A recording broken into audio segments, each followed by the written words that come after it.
আরে চোখ দিয়ে পানি পড়বে কি? ইমামের পিছনে খাড়া হচ্ছে ইমামদার। আপনাকে একটা হাদিস বলি, হাদিসটা কিন্তু জায়েজ, কিন্তু আপনাকে বুঝানোর জন্য বলছি। হযরতে আলী রাদিয়াল্লাহু তাআলা আনহু বললেন, নবী বললেন যে যাও, রাস্তায় দিয়ে যাকে পাবে তাকে কতল করে দেবে।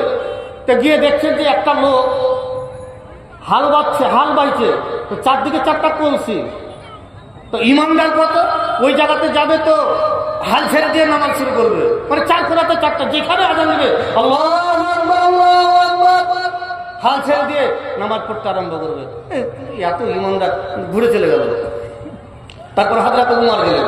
হযরত উমর গিয়ে দেখছেন যে আসলে তো লোকটা, ফের লোকটার সাথে দেখা, এই লোকটা কি? তো নবী বলছেন না, হযরত উমর বলছেন না, এর মধ্যে কিছু একটা কিন্তু আছে। তো নবী আদেশ করেছেন, তাকে মেরে দিলেন।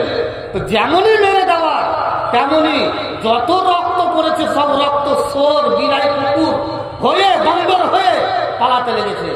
লোকটা তো ইমানদার, মুয়াজ্জিনের পিছে ইমামের পিছে নামাজ পড়ছিল। আমি আপনাকে খারাপ বলতে চাইনি, আমি আপনাকে বুঝাতে চাইছি। আরে ভাই, নামাজ পড়বেন তো আপনার মনটাকে পরিষ্কার করেন না। আল্লাহ বলেছেন উযু করতে গেলে তোমার হাতের শরীর থেকে সমস্ত গুনাহ ঝরে পড়ে যাবে, মুখ থেকে মুখ ধুবে। 5 বার উযু করতে গেলে যেমন একটা লোক 5 বার গোসল করতে গেলে তার শরীরে কোনো ময়লা থাকে না, সেরকম 5 বার উযু করতে গেলে তার শরীরে কোনো, আপনি মুখটাকে